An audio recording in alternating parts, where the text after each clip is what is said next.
this.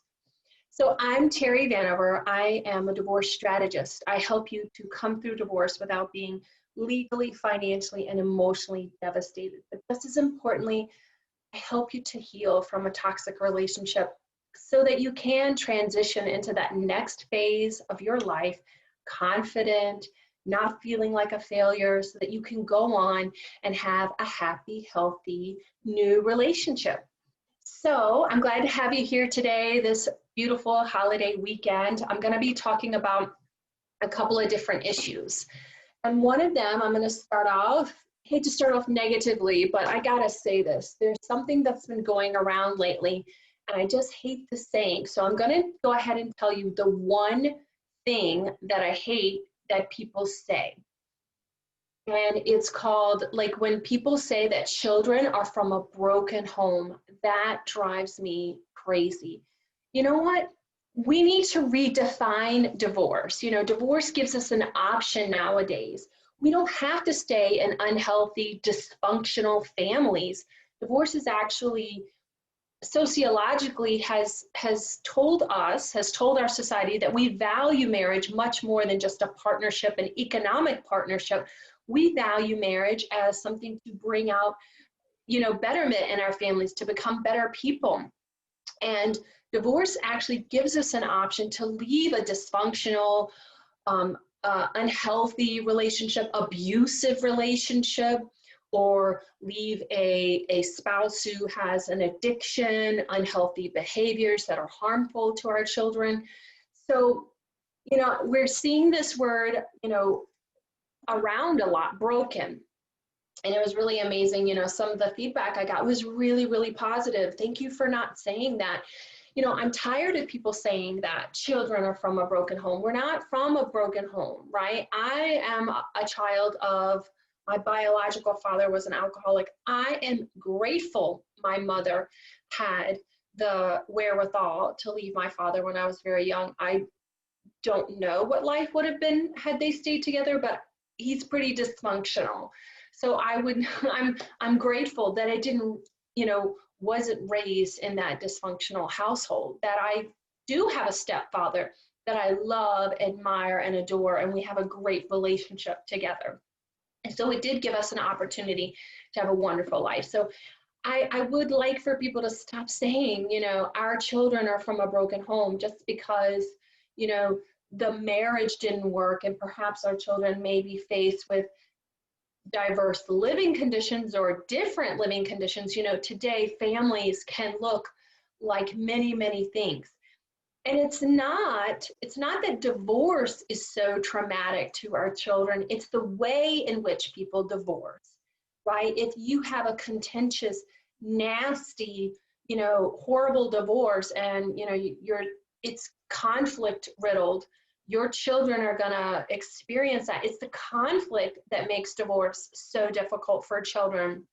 There are ways to get through divorce, to make it more amicable, to make it more respectful, to make it more loving for your children. It doesn't have to be this horrible, horrible thing. It doesn't have to be that one spouse goes away and the other one has the children and the children feel abandoned. We don't have to have that. We can create a divorce that honors our children, honors our marriage, and honors our future that we're moving forward into. So we can reframe divorce, right? And we can reframe. So here's what I hear a lot of you men saying, right? Like, I feel like a failure. You're not a failure if you're putting your mental health first, if you're putting your physical health first, if you're in a dysfunctional, toxic relationship and it's not meeting your needs. It's not a failure to your kids if you're showing them healthy boundaries and you're showing them, modeling what a good relationship should look like, rather than staying in a marriage where people are being abused or people are being hurt, or people are, you know, bringing out the worst in each other, and it's constantly, you know, so much conflict. You know, studies show that, you know, children that are raised in those kind of dysfunctional homes suffer a lot of consequences, you know, growing up, and having the effects of being around parents who are either super, you know, conflict, or they are avoidant completely and there's an emotional void in the marriage, that's unhealthy as well. So we really want to move away from these words broken. You know, I use that phrase in my posted on social media. You are not broken, right? We are not broken. You know, and I used to subscribe to that myself. I used to think I'm broken. When I went through my divorce, it was my fault, so I was broken. But you know, I've since reframed that, and instead, you know, I had some wounds. I healed them and I transformed them. I, you know, and not only that, we can look at it as not being broken, but for many people who've gone through trauma, like they're survivors, you know, and they're doing the best that they can. And so we don't have to label people as broken. We can label them as survivors. We can label them as, and look at how they found the strength to move on. But then look at those issues. Like with me and my trauma, for example, I needed to look at those abandonment issues though and see how that abandonment issue was showing up in my relationships and how it was filtering how I see the world and how I viewed the world. And so when we see ourselves as broken though, it's almost, the language is toxic because when something's broken, it means it can't be fixed or it needs to be fixed. But in this case, I would say, like, how can I transform what I went through into something that is healthy and functional and can actually be empowering? And that's exactly what I've done. I've used the trauma and learned to heal from the trauma and use it in a way to help others, to transform lives, to look at it as a way of how can we use this to create more awareness. Not only that, but it can also create more compassion. Have compassion for yourself, have compassion for others.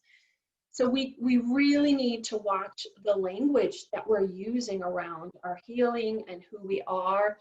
You know, I hear so many men say, like, I'm a failure. You're not a failure. You know, we all make mistakes, but we can look at the circumstances that we have in life as opportunities to grow. We can look at the divorce as an opportunity to better ourselves. That's what I did. I hit rock bottom in my divorce. Because of my traumatic childhood, being, poverty and sexually abused, an alcoholic father that abandoned us, I grew up with a lot of shame and a sense of abandonment and a lot of like self-esteem issues. And it really manifested in my marriage in particular, in my adulthood, but definitely in my marriage, wanting my husband to always be there for me, and, feeling very insecure and very needy and very controlling. And so the great news is I can recognize that trauma in other people and help them identify it very quickly. And then here's the tools you need to heal it and get past it. So we can look at these things as like, okay, this was not working for us before, but how can we utilize it in a way to work for us going forward? And now, I help other people navigate through divorce, saving them time, money, and heartache, and help them to heal from unhealthy relationships and unhealthy family dynamics. Usually these things start in our family, just like me. Started with, my mom being divorced and, coming from a father that I felt abandoned us. So these things, we can heal them, and we can look at these circumstances not as a failure. I don't look at my divorce as a failure. I look at it as it was an opportunity to heal myself, to grow from it, to help others. So we can use these circumstances and look at like what is the I don't want to use the word positive, but in every circumstance there is something to gain from it. And my ex-husband has gone on and has married a wonderful woman. My kids have a great stepmom that loves and supports them. I have a great new husband, and we grew our family. So, if I had been shaming myself for years and years about being divorced and being a failure, and I had sat in that shame, it wouldn't have gotten me anywhere. You know, I don't think I would have created the wonderful family dynamics that I have today. You know, my ex and his wife are coming over. We're all cooking Thanksgiving tomorrow, dinner tomorrow. We're all going to be together. And I'm telling you, it has to come here first. You have to start with yourself, and you have to heal yourself. You have to look at yourself, what issues are holding you back. Now, I was talking on a podcast earlier this morning, and we were talking about the word forgiveness, right?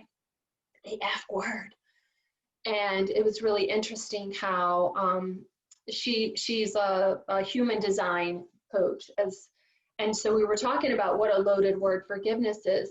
But if you look at forgiveness, it's not something you don't have to condone what someone does. When you forgive someone, you're not saying that you agree with what they did or that you condone what they did, but you're not allowing what they did to have power over you anymore. And so by forgiving my alcoholic father and forgiving that sexual abuser and forgiving myself, that was probably the hardest part of my divorce, to be honest with you, was forgiving myself. Like, I really struggled because my ex-husband is such a good guy and a great father. And like, how could I hurt someone? And I really had to work on forgiving myself through that. And you know, we don't have to say what you did was right. It doesn't make it right, but it unburdens us from the bitterness, the anger, the hurt, the pain that we're carrying around. And it frees us energetically with other people. And we can have a more open heart. We can have a more open space for those around us. And that's really, I think, for my relationship with my ex-husband, I think it's when things really turned around, forgiving him, forgiving me, just that overall forgiveness. Because when you don't forgive, you are energetically entangled with that person. And sometimes with someone, you don't want to be energetically engaged with that person anymore. If they're a horrible person or they did horrible things, I don't want to say horrible person, but if they did horrible things, we don't want to be engaged with that person. You don't want to give them any more power. You want to let that power go that they have over you. So unburden yourself from that and free yourself from the labels of brokenness. You aren't broken. You are not a failure. We all make mistakes. Forgive yourself. Forgive yourself. So another topic that I want to address today is overcoming loneliness. Now, we're really, really going to hit this in our workshop on December 12th. I've been telling you all about this in the group. On December 12th, we are having an intensive, workshop with other people that are going through divorce, and we're going to talk about how to overcome loneliness. Now, I've shared with you guys my journey through divorce so many times. And, for me, it was like I said, hitting rock bottom. It was like, girl, you have got to do something. This is bad. Not only was I going through a divorce, but I lost my mom. I was hit by a van while riding my bike and had subsequent, surgeries, lost my house, lost all my financial credit, like all that stuff. That's why I started doing what I do, because I didn't want to see people making the mistakes that I made when I went through my divorce. I know that I was not emotionally my best at all. And I know that had I had the right guidance, the right resources, the right information, I would not have made the stupid mistakes that I made that left me like homeless and penniless, And so I became very passionate about not only, helping people heal, but also giving people the right resources, the right guidance, the right information, so that that you're making the best decisions that you can make during the most difficult time in your life. And I was telling the woman today about, she was not divorced, and divorce is really difficult. This, our society has got to find some compassion for people going through divorce, and especially men. Men don't even get the option. Like, I bet you anything, probably most of you that are listening to this that are men are not probably haven't told people at work probably know very little, because it's not okay for a man to struggle. It's not okay for a man to show emotions. It's not okay in our society for men to be like that. And that's wrong. Men need support. Men need to be able to talk about these emotions and get out their feelings and to get the support they need.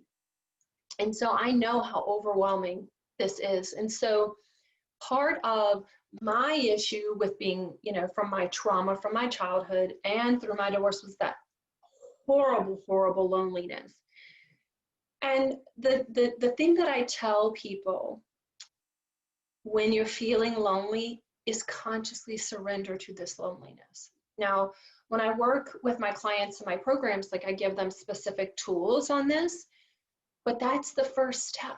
It's just consciously surrendering to this loneliness, especially men in particular, where you don't have permission to have feelings, especially these yucky feelings, right? You have to be strong, and you have to be, a man, and a man can't show his emotions. It's ridiculous. Our vulnerability is where our strength is. When we're vulnerable, that's when our strength actually is where our strength comes from, right? You see that in the group when men share, and we see how vulnerable we are. We see the strength, we see the courage. So you've got to consciously surrender to this loneliness. Stop fighting it, stop running away, stop getting on dating apps, because I see so many men that like to run to the dating sites very quickly. And it's really, really important that you sit with this loneliness, because it was in that loneliness and consciously surrendering to my loneliness was I had my epiphany. It's when I had my wake up call that I've got to heal some of these issues. This is about me, and I've got to take responsibility for how I'm showing up in this marriage, or was showing up for in this marriage. And it was in that loneliness, I recognized I really didn't love myself. I really did not feel worthy. And I was looking for validation from men. And I know there's a lot of you guys out there doing it today. I see you doing it, where you are looking for a woman to make you feel good about yourself, to say yes, or maybe you're even out there looking for a woman who needs to be rescued, and you can help her, and it makes you feel good to fill her needs and to help her and give her everything. And that's you getting that validation, and that's not healthy. So you've got to surrender to this loneliness, stop running from it, stop escaping it. The first step to letting it go is actually processing it, is actually surrendering to it. So that's the thing. And we're going to address this even more deeply, and you can ask questions on this in our workshop on December 12th. We're really going to be hitting loneliness, right? Because the holidays are coming up, and we're going to be talking about what to do and what not to do during the holidays. And I'm going to be giving you some practical strategies on how to survive the holidays, right? During a pandemic. Oh my God, I don't know about y'all. They put us back on lockdown here. So, we're really, really back down to no going out, no family, no nothing. So we're going to talk about, what do you do? How do you get through this? How do you get through this time? Okay, so the last thing I want to talk about is how to get through the holidays, right? We've got Thanksgiving this week, and Hanukkah's coming up, and then we have Christmas after that. So how do you get through the holidays? Maybe you are desperately missing your ex. Maybe you're desperately missing your kids. Maybe you are feeling like a failure and you're not good enough. Your feelings of rejection and abandonment are being triggered as fuck, right?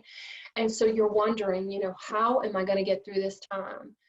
So we're going to be hitting some practical strategies at the workshop on December 12th on what to do, how to get through this time, how to survive the holidays. I'm going to give you some tools, and I'm giving you a bonus survival guide that has some questions and some activities to do for you to get through the holidays. So we're going to be talking about that as well. So the first thing is self-care. Now, this word is such a buzzword right now, and I almost hate it. I wish I could come up with a different word, but it really is true. Taking care of yourself is the first step in healing, because if you don't put your needs first, you're no good to anyone. And so this is the time to rest.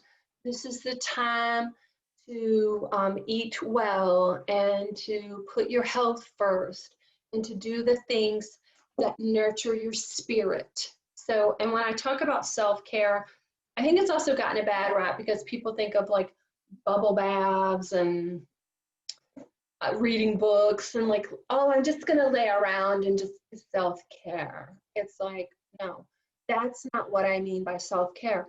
Self-care can mean saying no. No, I can't take on another project. I have too much going on. Self-care can be asking for help. Hey, I can't cook Thanksgiving dinner. I'm too much on my plate. I got to work that day. You know, let me just order in, you know, and not feeling guilty about it. Get help. Self-care can be asking for support. You know, I'm struggling right now. I need some help. Can you help me? Self-care can be putting up some boundaries, saying, you know what, I'm no longer responding to my ex unless it's about the kids. That's what I would be telling you to do anyway. Don't respond to your ex unless it's about the kids. So putting up those boundaries, saying no, right? You don't have to do everything to everyone else. You getting through this time and prioritizing yourself right now is the number one thing right now. And so I see we have a couple people on here on the Zoom live. So if you guys want to type something in the chat box, I don't know if you guys are on the phone. I can't tell if you're on the phone, and I need to unmute you. If you have a question and you want to, I don't know if you can raise your hand if you're on the phone or not. I'm also going to see if Candace wants to send me a message if she sees something that I don't, because guess what? I can't see when I'm on here. I can't see Facebook Live. That's the irony about doing this. We can go live, but I can't see y'all.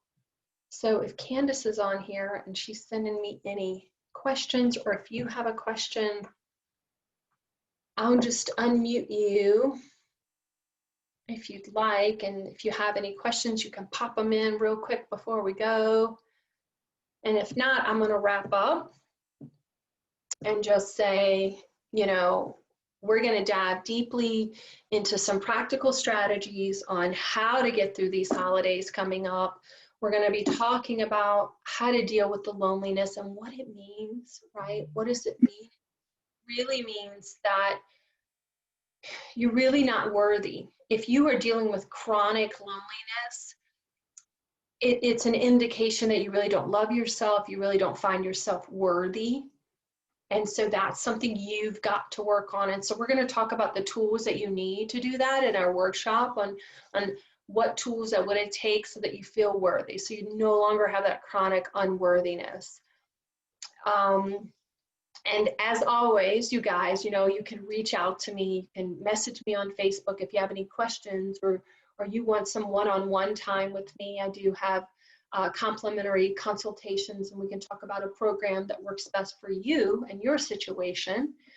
And in the meantime, have a fantastic Thanksgiving. I love you all so much, and I wish nothing but the best for you, and I will see you in the group. I'll see you next week. All right, talk to you soon.